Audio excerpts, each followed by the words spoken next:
Try doing something useful next year. That's what my family wrote on my Christmas gift.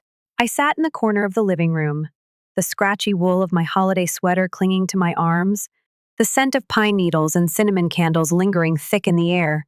Everyone was laughing, my parents, my siblings, their spouses all squeezed together around the long oak dining table, clinking glasses, passing dishes, exchanging presents in a glow of twinkling fairy lights. I watched from the sidelines, invisible. No one had noticed that I hadn't eaten. No one had noticed that my chair had mysteriously disappeared. But what they had noticed was that I'd brought gifts. Wrapped in silver foil and tied with red velvet ribbons, I'd placed each one carefully under the tree 2 days earlier. I remembered each moment in detail, choosing the bracelet for my sister that matched the earrings she always wore. The book for Dad he once mentioned offhandedly, months ago. A personalized mug for Mom, printed with the words, "The Heart of Our Home." I even got small toys for the grandkids, carefully selected and wrapped with cheerful snowman paper. I did it because I loved them. Or maybe, if I'm being honest, I did it hoping they might finally see me. As everyone opened their gifts, my heart thudded with quiet hope. Just a nod, a smile, a glance that said, "Thank you, we see you." Instead, what I got was a blank white envelope. No ribbon, no handwriting. Just my name in capital letters, Sophia. I tore it open, blinking under the glow of the Christmas lights. Inside was a single slip of paper. It wasn't a card. It wasn't even folded nicely. Just a scrap of printer paper with a line in bold type. Try doing something useful next year. Silence roared in my ears. My throat went dry. I stared at the words, thinking there must be a joke. But no one laughed. When I looked up, I caught my brother-in-law smirking and my older sister whispering into his ear. My mother was pouring wine, already onto her second glass. My father didn't even look up from his phone. It was like I didn't exist. I clenched the slip of paper in my palm, the edges biting into my skin. I wanted to scream. I wanted to throw the gifts I'd brought into the fireplace and storm out, but I didn't. I sat there. I watched as my sister gushed over the bracelet I bought her, not once realizing who had given it. She even looked around and said, "Who got me this? This is gorgeous." Nobody answered. Nobody pointed to me. They just moved on. My heart felt like it was sliding down a steep hill, gaining speed with every second. I sat in that chair. I thought of all the years I'd tried. How many times I'd said yes to babysitting at the last minute. How many rides I'd given. Bills I'd helped pay. Meals I'd made only to still be the single one. The jobless one, the one who hadn't figured things out. But I had a job, a life, a home. Maybe not the one they wanted for me, but mine nonetheless. So why did I feel like I had to apologize for existing every Christmas? I slipped the paper into my coat pocket and quietly stood up. Nobody noticed. Not even when I walked out the front door. The cold December air bit at my face, but it was nothing compared to the ice that had wrapped around my chest inside that room. And as I stood on the porch, the sound of laughter muffled behind the closed door, I realized something with perfect clarity. They didn't just forget me. They didn't want me to exist in that room at all. But what they didn't know was what I planned to do next. When people ask about my family, I've always smiled and said something safe like, "Oh, we're close." That's the kind of answer people like to hear. It makes conversations easy. But the truth is, we weren't close. We were quiet, cold, practiced in polite dismissals and long silences. My place in the family was like background music, present but never the focus. Always there, but never really heard. It started when I was a kid, long before I even had words for the way it made me feel. My sister, Nicole, was the golden girl. Beautiful, sharp-witted, magnetic in a way that drew praise from everyone who met her.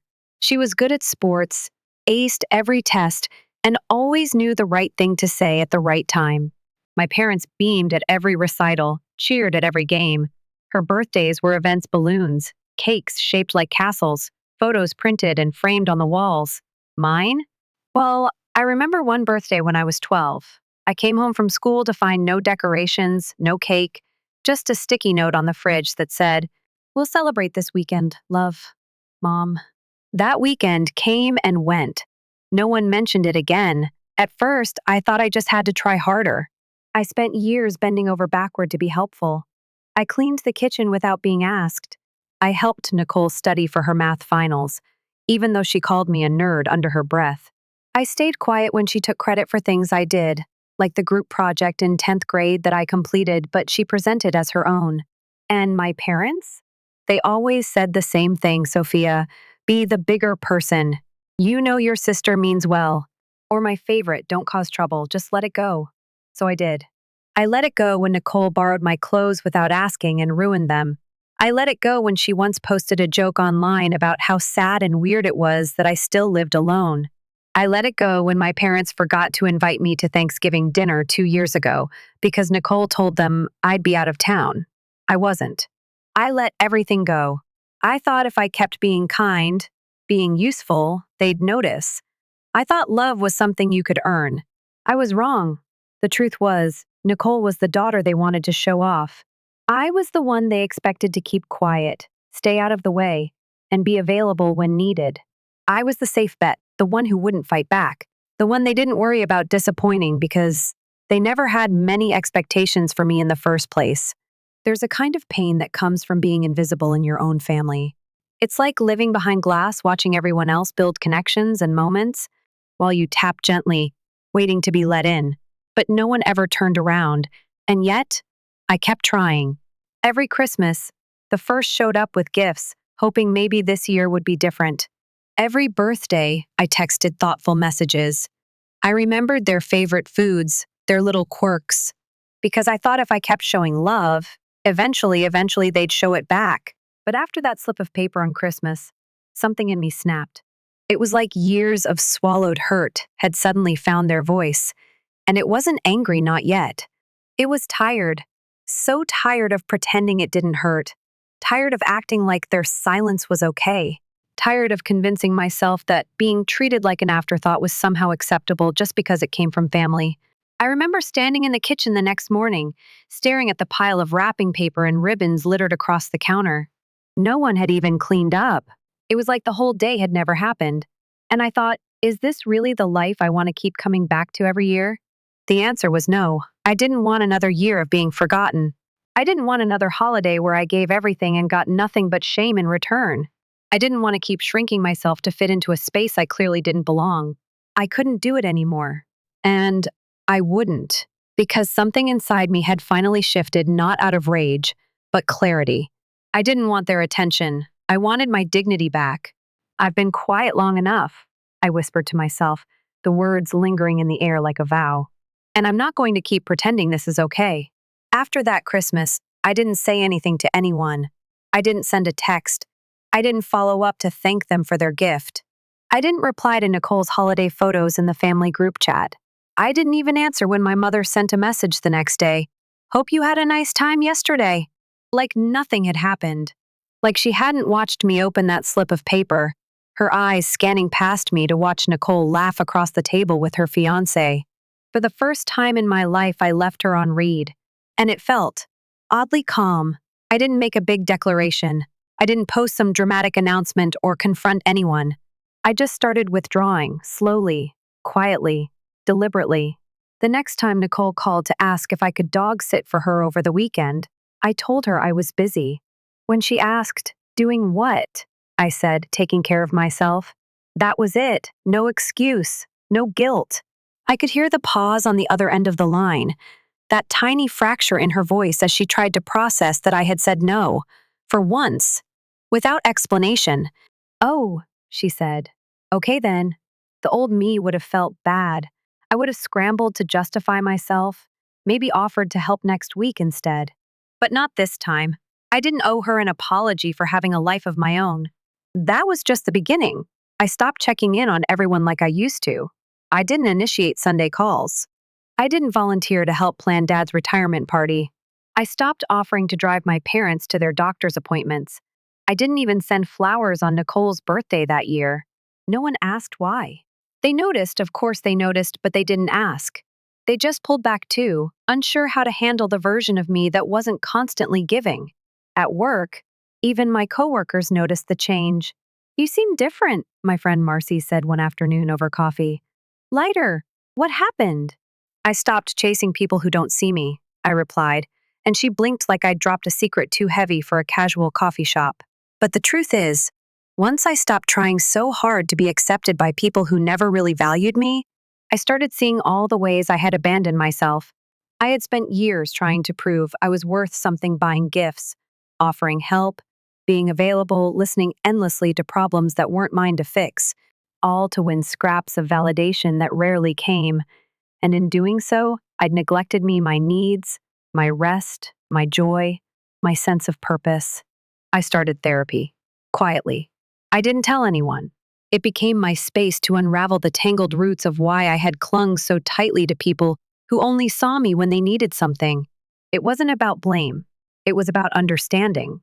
My therapist, a kind woman with steady eyes and a voice like silk, said something that stuck with me. Sometimes the people we want love from the most are the least capable of giving it. That doesn't mean you're unlovable. It means they're unequipped. That sentence lived in my bones after that. One night, a few weeks after Christmas, I was at my apartment, organizing old files, when I came across a stack of unopened letters and documents. That's when I found the receipts, bank statements, loan applications, and one strange account listing that had my name but not my address. I sat down. My hands trembled. My name was on a loan I didn't remember taking, a large one. Co-signed, approved, and in repayment default. What? I flipped through the pages, heart pounding. The signature. It was mine, but not mine. Forged, sloppy, familiar but off. It didn't take long to figure out who did it. My father. He had access to my documents. He knew my social security number. He'd helped me file taxes once, back when I was 22 and naive. That was all he needed. I couldn't believe it. I stared at the paperwork for hours, hoping it was a mistake, hoping this wasn't what it looked like. But it was. My father had taken out a loan in my name and never told me. I didn't even know what the money had gone to his business, his car, his gambling. I didn't know. All I knew was that it was defaulting. And if I didn't act, my credit and everything I'd built would crash. It felt like something cracked open inside me. A wound I hadn't realized was still bleeding. And still I didn't cry. I didn't scream. I just sat there in silence, stunned by the weight of this betrayal layered on top of so many others. Years of being invisible, unappreciated, and now used not just emotionally, but legally. All I could think was, of course they did. Of course he did. Because in their eyes, I was always the one who would stay quiet, the one who would forgive, the one who would fix it without making a scene. But not anymore. That night, I started planning, not out of spite, but out of necessity, to protect myself, to reclaim everything they had taken, my energy, my kindness, and now, my name.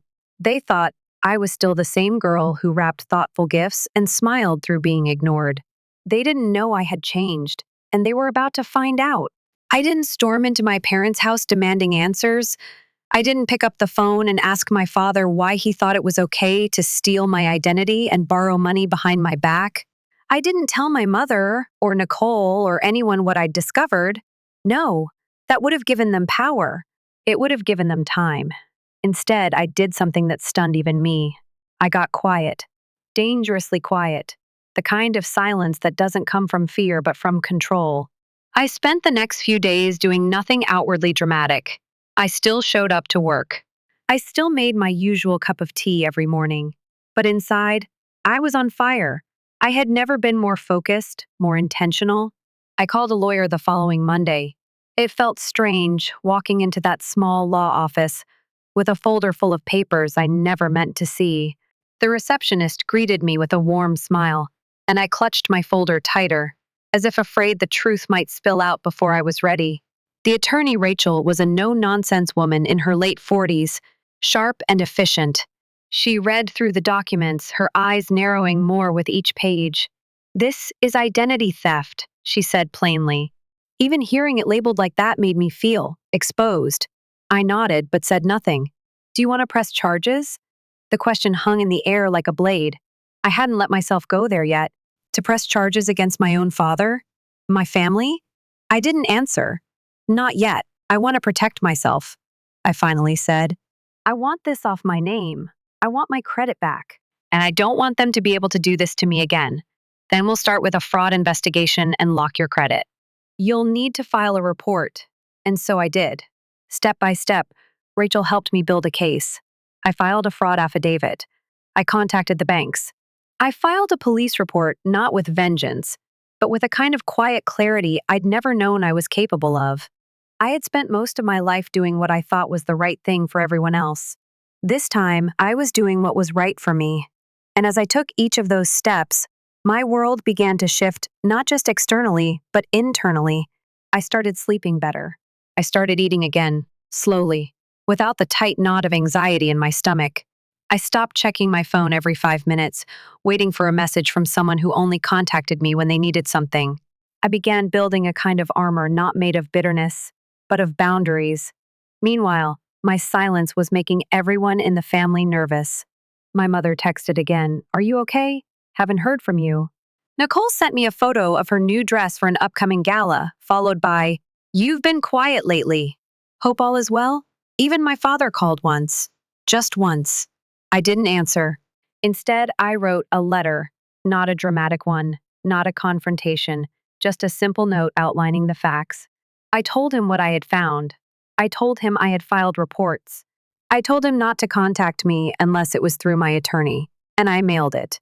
A few days later, I received a voicemail from an unknown number. I didn't recognize the voice at first, tired, shaking, but it was him. "Why would you do this to your own father? You're blowing this out of proportion. I thought you'd understand." Understand? He wanted me to understand why he had stolen from me, betrayed me, sacrificed my future for his comfort. No. I wasn't the one who had to explain anything anymore. That was on him now. It was around this time I also made another decision. I was done with holidays, at least for a while. I wouldn't attend Easter, or birthdays, or summer barbecues. I was tired of walking into rooms where I was tolerated, not celebrated, where I brought gifts and baked cookies and tried too hard, only to be given slips of paper telling me to be useful. I canceled all automatic transfers. I used to send money to my parents' shared account each month, just a little something to help out. I stopped that. I closed the old joint savings account that I'd forgotten still existed with Nicole. I even unsubscribed from the family group chat. They noticed. Of course they noticed.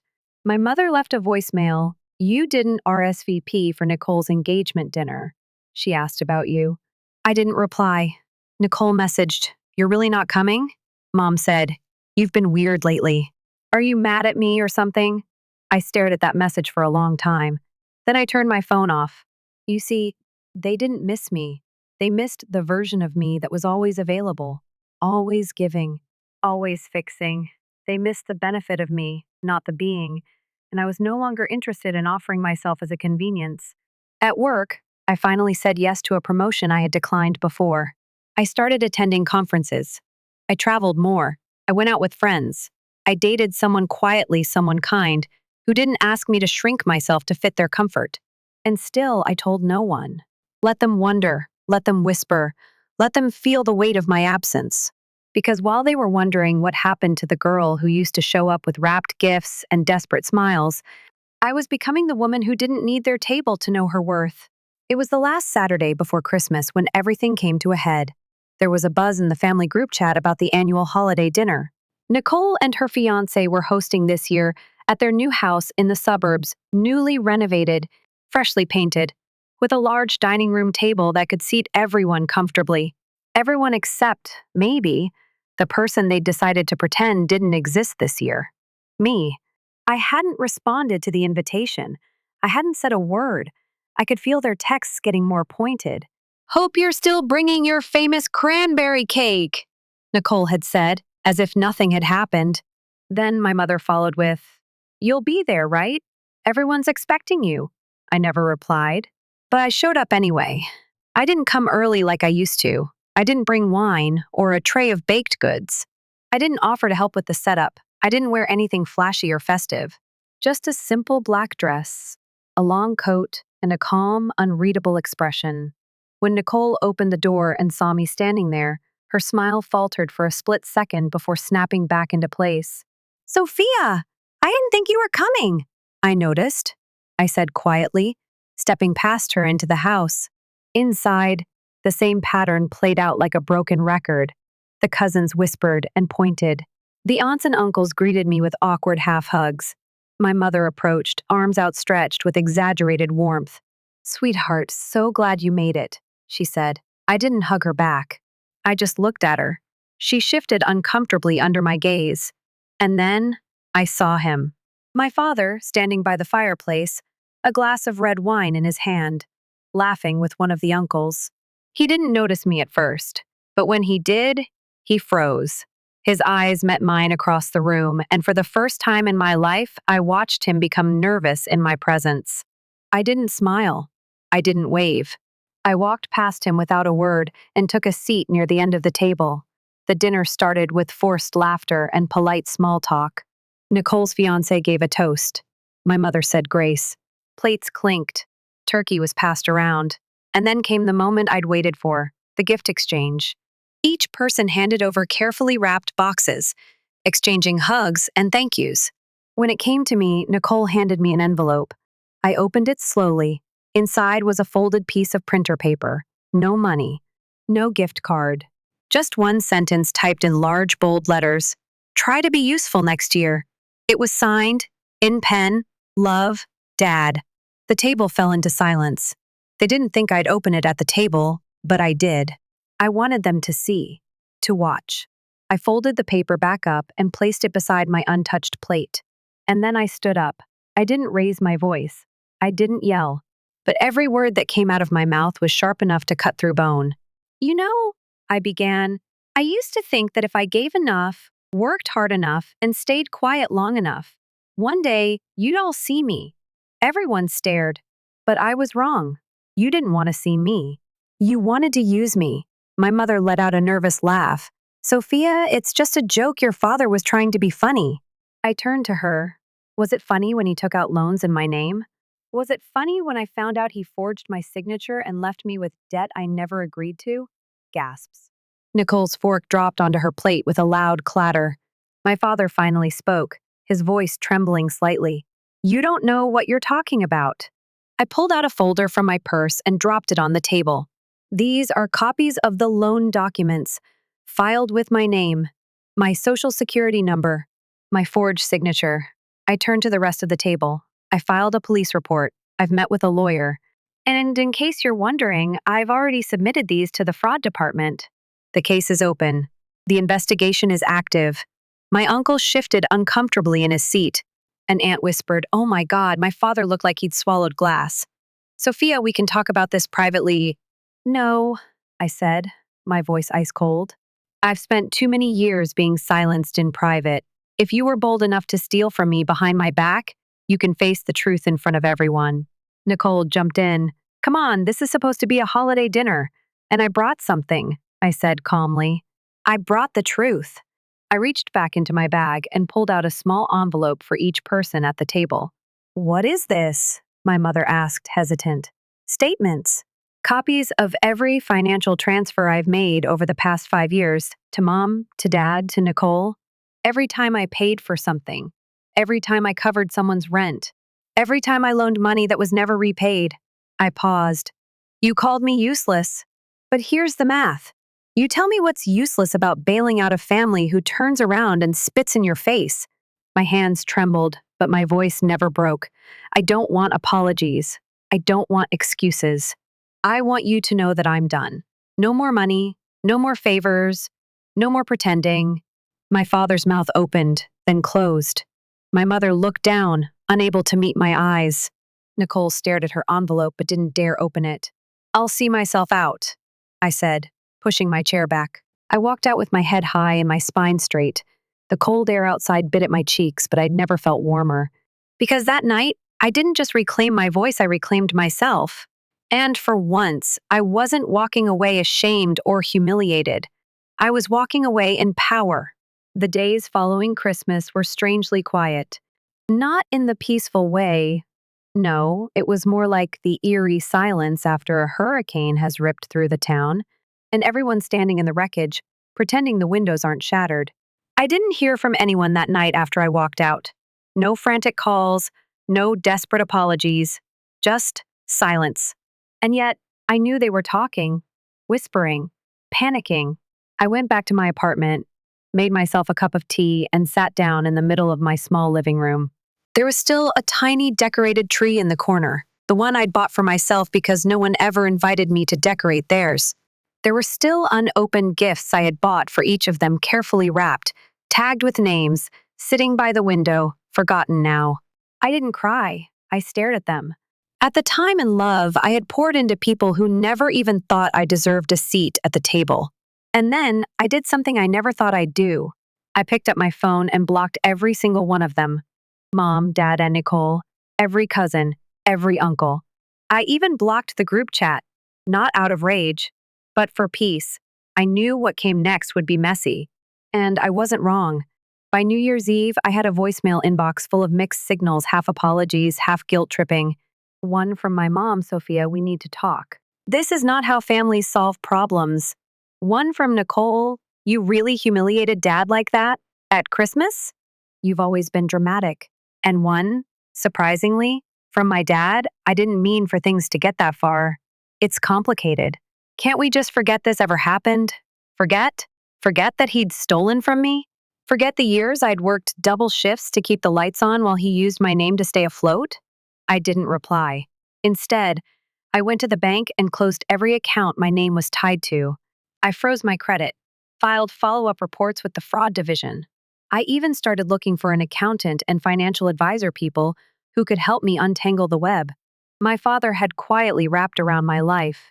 A week into January, I got a call from the fraud investigator. They had confirmed that the signature on the documents didn't match mine. Surveillance footage from a bank branch had captured my father entering a loan on one of the dates tied to the loan opening. The case was moving forward. I felt the weight in my chest loosen slightly. I didn't want to send him to jail, but I didn't want to protect him anymore either. A few days later, I was walking home from the grocery store when a car pulled up beside me. It was Nicole. She rolled down the window. "Sophia, please." I kept walking. She parked, got out, followed me down the sidewalk. "I didn't know what he did," she said, "I swear. But you embarrassed all of us.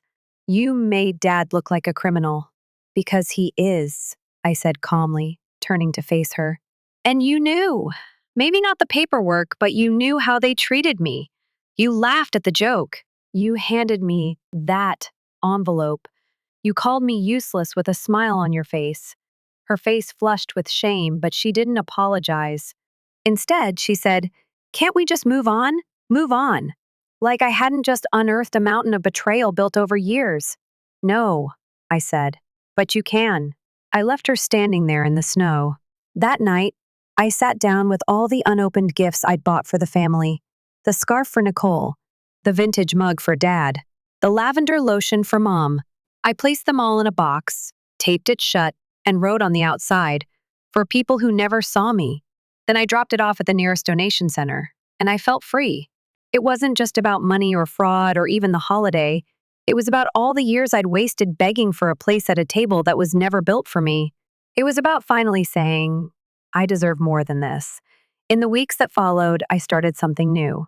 I reached out to people who had always been kind to me but whom I'd kept at arm's length because I was too wrapped up in trying to earn love from the wrong people.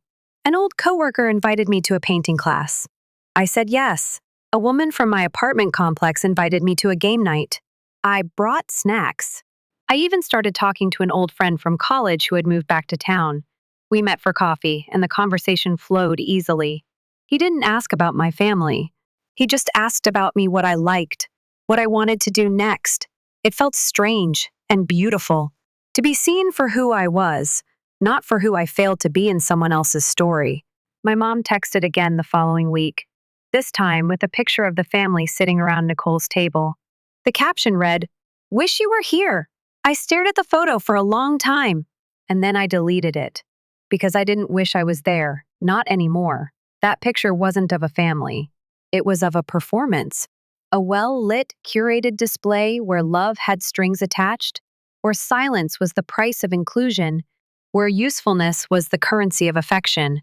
I was done paying for love, done earning my worth, done begging for approval. And slowly, the ache began to leave my body. The noise faded. And for the first time in a long time, I felt peace.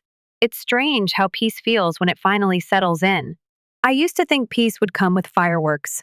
with some grand gesture or emotional closure, maybe even with an apology.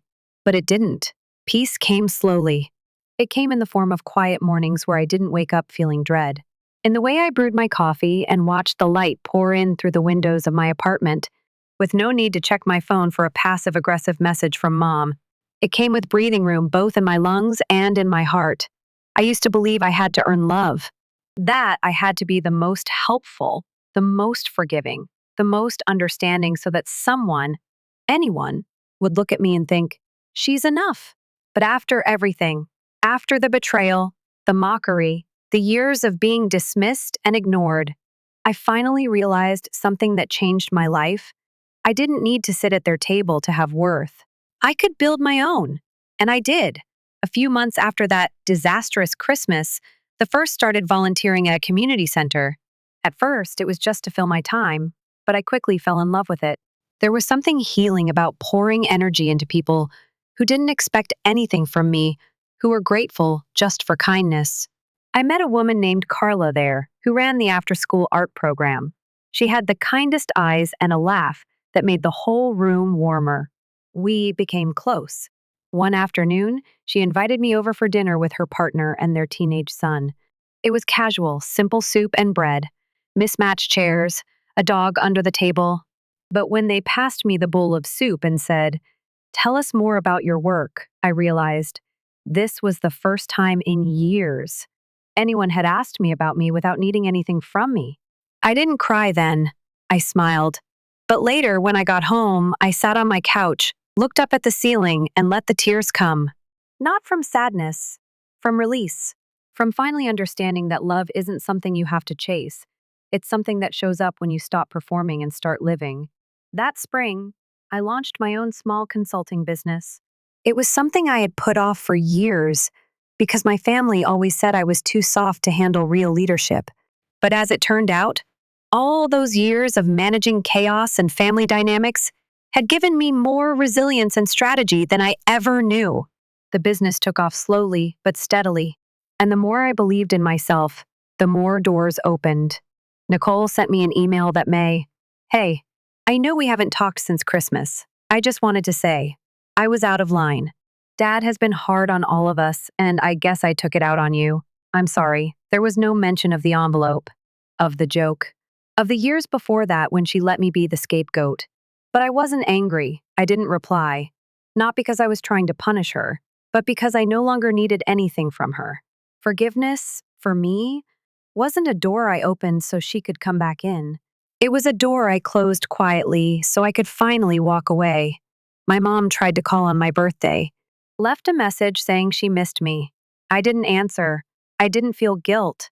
I didn't feel bitterness. I felt free.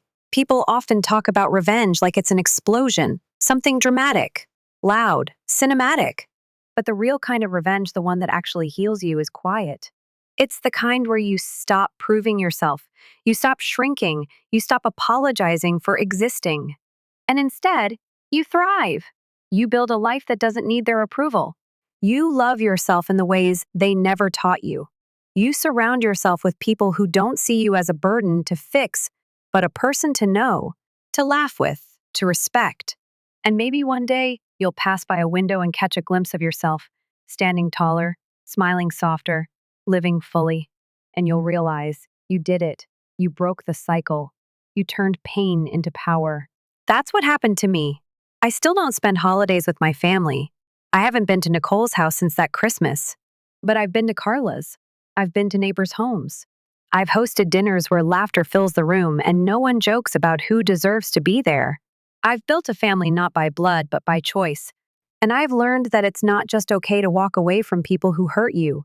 Sometimes it's the only way to make space for the love you've always deserved.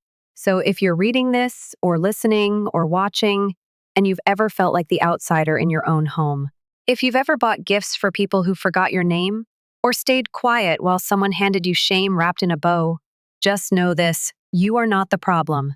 And you don't need their approval to become someone incredible. You just need to choose yourself every day, even when it's hard, especially when it's hard. Because the day you stop trying to earn love is the day you begin to receive it from the right people in the right places. And that, my friend, that's the best gift you'll ever get.